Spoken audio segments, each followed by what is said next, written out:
Hey there, everyone. This is Miss G. Just recording myself, reading chapters 1 and 2 of Frankenstein, so that if you're having any trouble understanding and reading it and getting it on your own pace, you can watch this video and read along with me.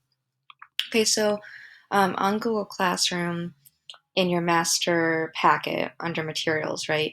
For lesson 3, we're looking at the theme of knowledge and the pursuit of knowledge. So you should have already watched the Ed Puzzle video, and then now we're reading and answering the questions. And then our focus skill is to highlight at least 3 quotes or phrases where we see that theme of knowledge, the dangers of the pursuit of knowledge.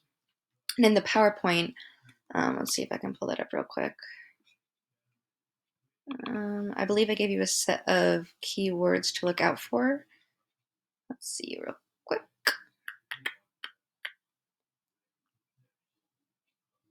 My internet's really slow. Okay, so under your focus skill is what we call a double entry journal, where you just pick one quote that we highlighted and you analyze and explain how that connects to the theme of the pursuit of knowledge. We're going to look out for words like secrets, desire, knowledge, or curiosity, and that's going to help us answer our focus skill for today. So first, here's my Frankenstein text, also found on Google Classroom under Materials for Frankenstein Unit. As you notice, I always like to make the text a little bit bigger. I do 125 zoom and I minimize the top bar so I can read better. So we just finished you read chapter letters 4, where Frankenstein is found on the edge of the ice by Captain Wilton, and now he's going to begin his story. And I give you a little bit of a summary. So meanwhile, Victor begins to tell a story. He recounts how his parents fell in love and explains how they were kind-hearted people. He then leads up to the point where he was born. So now I cut some of the story out for you guys, and now we pick up here. From Italy, they visited Germany and France. I, their eldest child, was born at Naples, and was an infant accompanied them, and as an infant accompanied them in their rambles, which I'm not sure what that means. Was that 23?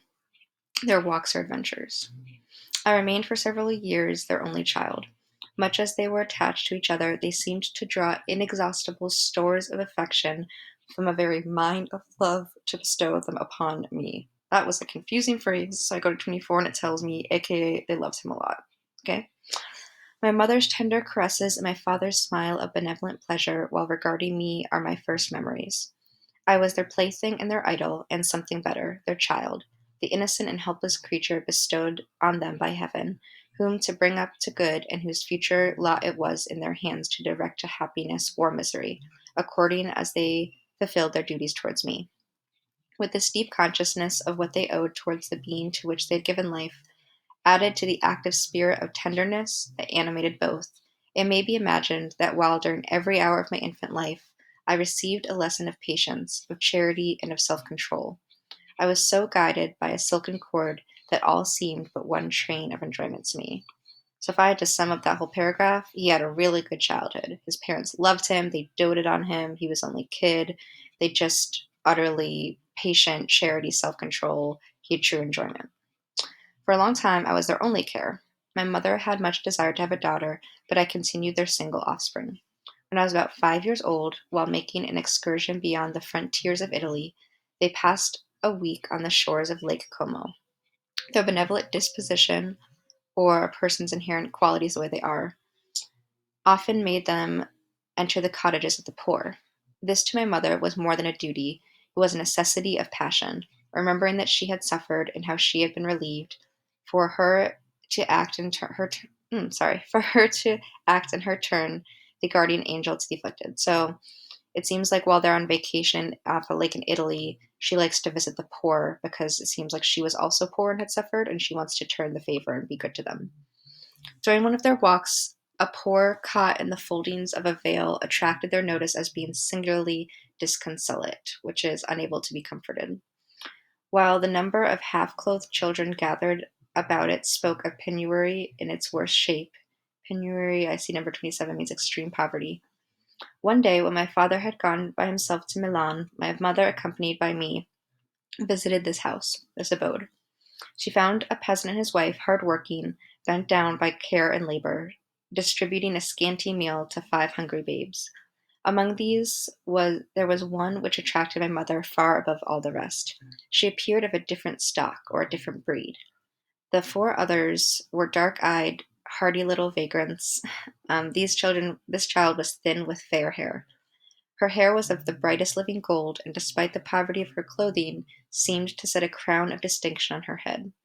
Her brow was clear and ample, her blue eyes cloudless, and her lips in the moulding of her face so expressive of sensibility and sweetness that none could behold her without looking on her as if of a distinct species, a being heaven sent, a being of celestial stamp in all of her features. And celestial means something of heaven. So while they're visiting this poor family, they notice that one of the five children stands out among the rest. Four of them are dark haired and hardy, and this little girl seems like she's a little angel. She's just blonde and adorable and something of heaven. The peasant woman, perceiving that my mother fixed eyes of wonder and admiration on this lovely girl, eagerly communicated her history. She was not her child, but the daughter of a Milanese nobleman, Milan being a city in northern Italy. Her mother was a German and had died on giving birth. The infant had been placed with these good people to nurse, and they were better off then. They had not been long married, and their eldest was but just born. The father of their charge was one of those Italians nursed in the memory of an antique glory of Italy, who exerted himself to obtain the liberty of his country. So the father was a soldier who helped defend Italy.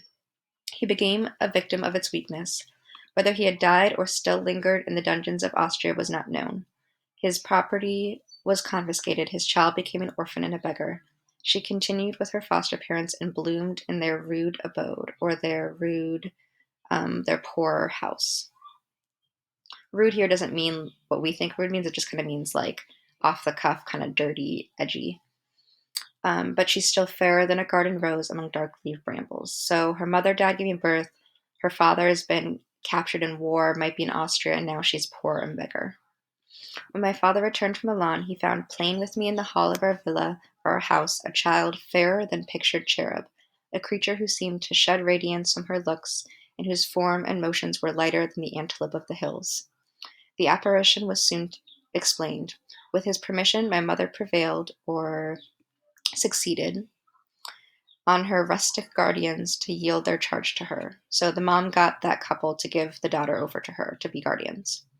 They were fond of the sweet orphan. Her presence had seemed a blessing to them, but it would be unfair to her to keep her in the poverty and want when Providence afforded her such powerful protection.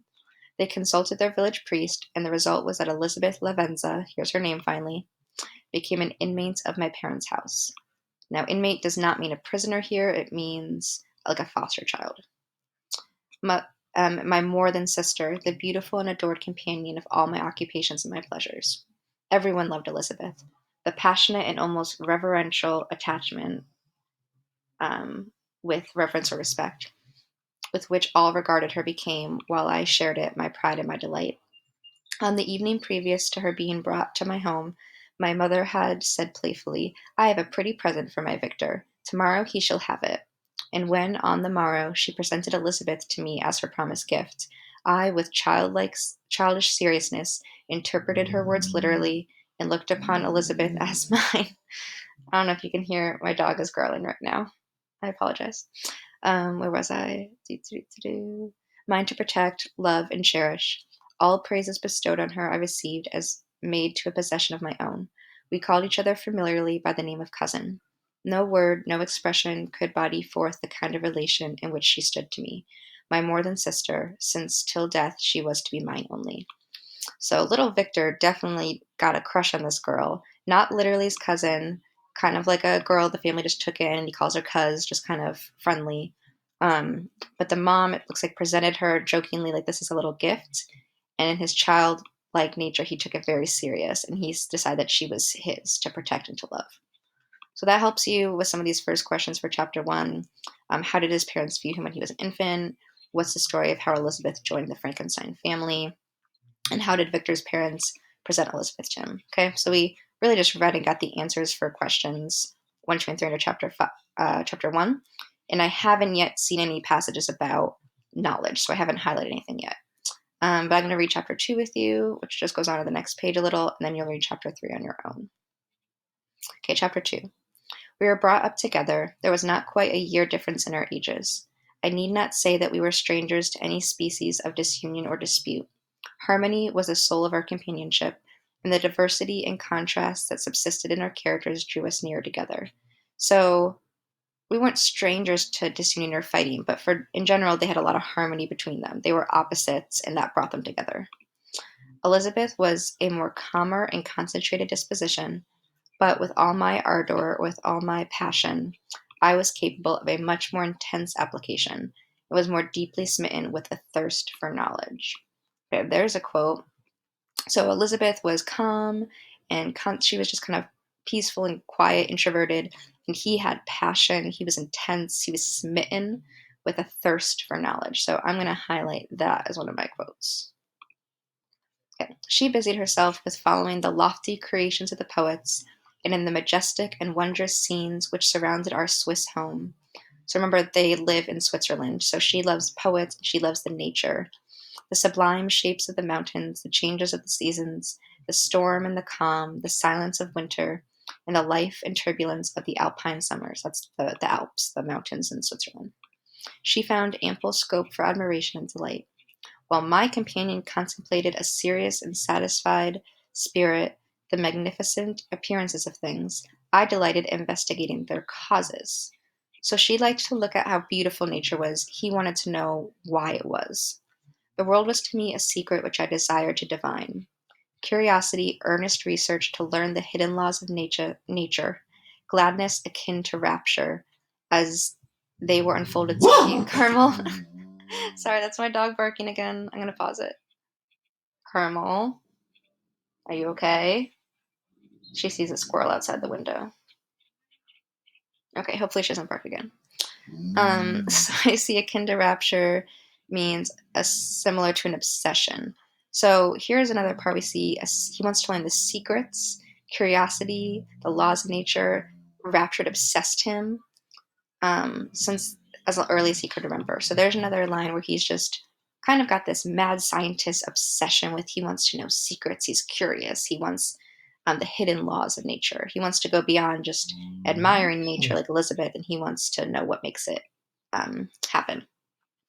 On the birth of a second son, my junior by 7 years, my parents gave up entirely their wandering life and fixed themselves in their native country.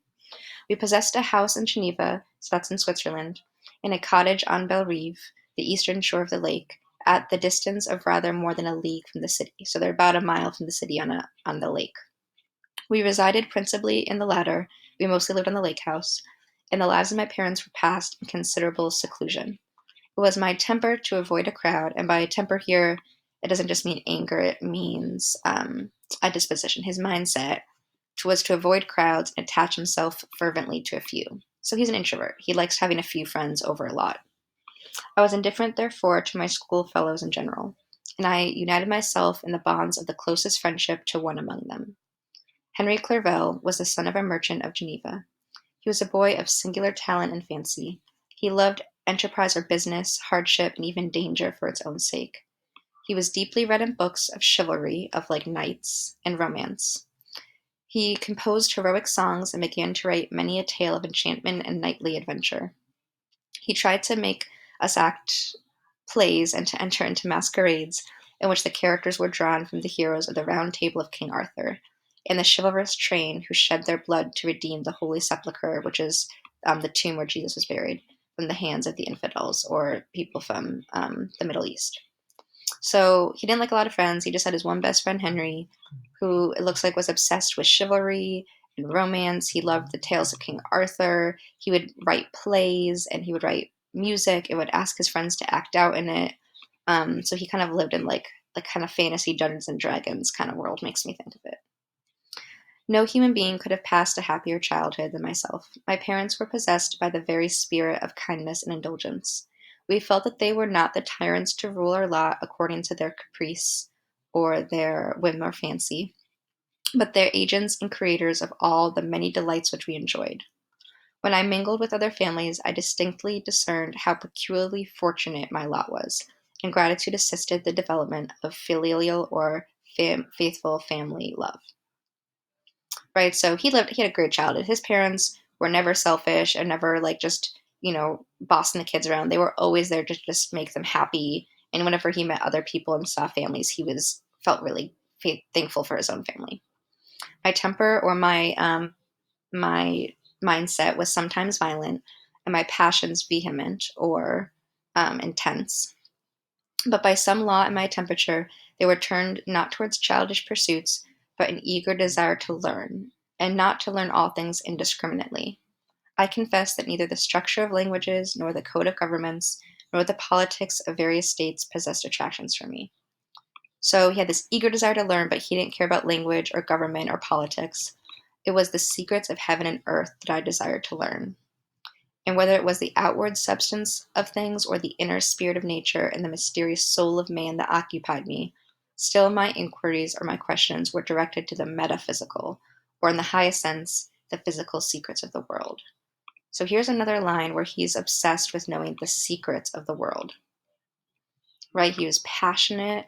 He was, oh, I don't want to change the word color. I'm going to hide it.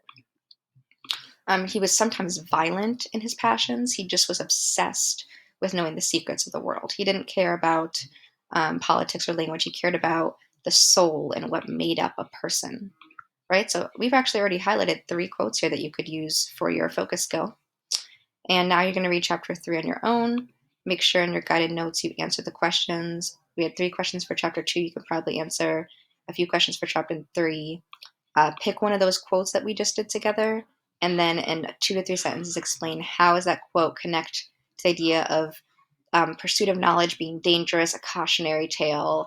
How does that kind of show, him as a mad scientist? How does it connect to that theme? Okay, if you have any other questions, please feel free to reach out.